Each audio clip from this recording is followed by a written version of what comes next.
We were back for our second year at Event City for the Caravan and Motorhome show. Exaggerated forecasts of poor weather meant that things got off to a slow start, but by the weekend the numbers were back on track.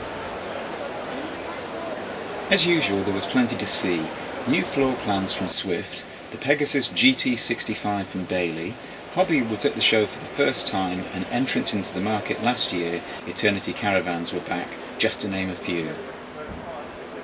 There were plenty of interesting products from other traders as well, but before that, have you ever wondered what it takes to get a show like this off the ground? An awful lot is the answer, as Nick Howard of Bailey explains. Because we start planning a show like this at least 6 months before the show doors open, in terms of mapping out the stand layouts, agreeing with the exhibitors where our stand and products will be located, and then you've got to work out things like the services, how we're going to get the power to them and how we're going to line them up, because it's quite tricky lining up all the doors and the windows to exhibit the product in the best way for the customers to be able to see it. So once we've got the basic stand layout done, then it's the logistics of getting all the caravans and motorhomes up here to the exhibition, getting them onto the stand in the right order. You've got to work from the middle outwards, because they're quite big boxes to shovel around the site. And then it's a question of getting all the steps, all the planting all around, and getting the power to them, getting them clean. So we're on site at least 4 days before the exhibition doors open to set up the individual stand. And then on the morning there's always a last bit of running around, briefing salesmen, briefing exhibition teams here, and then we're good to go like we are this morning. And what about those meeting and greeting potential customers? Main clubs both believe it is important to have a presence at the show, and some individuals have been doing it a very long time. Take Nev Ramsbottom, former chairman of the Camping and Caravan Club, who's been manning their stand for 29 years. He explains who makes up his crew. The people here this weekend, if they're like me, they're retired. Yeah. If they're not, they're still at work. They've given up 2 days annual leave from their full-time work to come and stand here and talk to potential members about what they've achieved and how much they enjoy this club. Technology is all around us these days, and the importance of the internet as a powerful way of harnessing customer views was key for a lot of people we spoke to. We've got in the next issue of Brexit Caravan and online at the same time, we've got the results of our reliability of a customer satisfaction survey for caravans, which is based on nearly 2,000 responses from UK caravans. We've got some fascinating results from that in terms of who's won and who's in new end-user caravans, and also in terms of which dealers are performing and delivering at the right level. We're really excited that sort of initiative can help us grow our brand, help us help caravanners make informed decisions about which products are really going to make them happy and which ones maybe need to pull their socks up. And we see opportunities like that being the future, using the power of the internet and the ability to talk to customers and gather data and turn it into good quality editorial that is not, well, is not subject to the accusations that maybe they're influenced by advertising.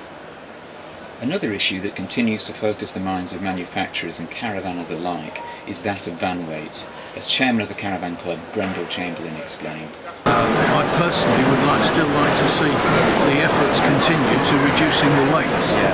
Tow cars are getting lighter, tow cars are getting smaller, and if you look at the recent data that's been published, most of the popular cars that are being sold new today are small ones. So when it comes to finding a second-hand tow car, it's not going to be so easy in the future. So we perhaps we may have to think about giving up some of our luxuries in the fullness of time and bringing the weights down, but that is very much a focus for the future, I'm sure. One thing those smaller tow cars aren't going to struggle with is the lightweight folding campers on offer from N.N.N leisure products. The beauty is easy for towing, easy for storage, and much larger than a caravan at the same weight. So you don't need a huge car to tow it with. So that is the main advantage of our units. They're all very luxury. They've all got heaters, water heaters, ovens, toilets, fridges, all the usual benefits you have with a caravan. The quality of the materials and the manufacturing of these campers has really improved in recent years and could be just the thing for those who want to upgrade from a tent but don't have the finance for a caravan or motorhome. At the other end of the market, we had a look around the Hobby Premium range being exhibited by JG Trading Company. As you would expect, these vans are solidly constructed and have a very good feel of luxury about them. Although we're in the making of the Premium for 5 years previous to it coming out, and it's had a few names. It's been nicknamed the Bullet, Stig.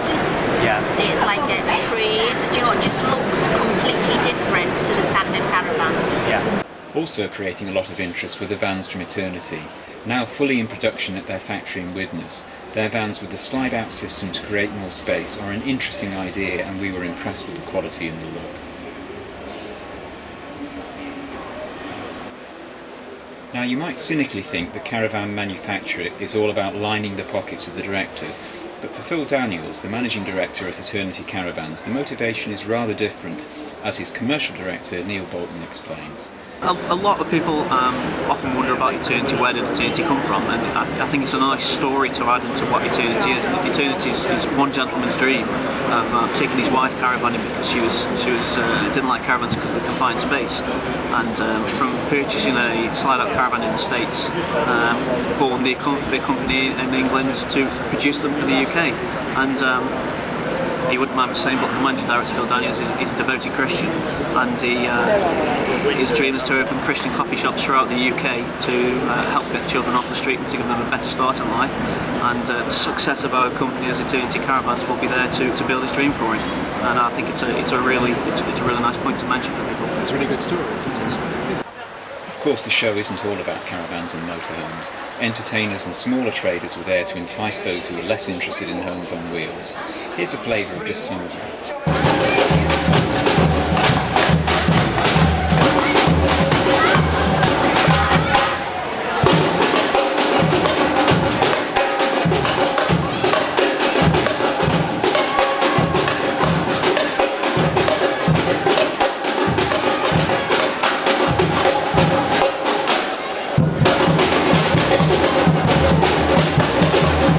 So that's all from us at Manchester.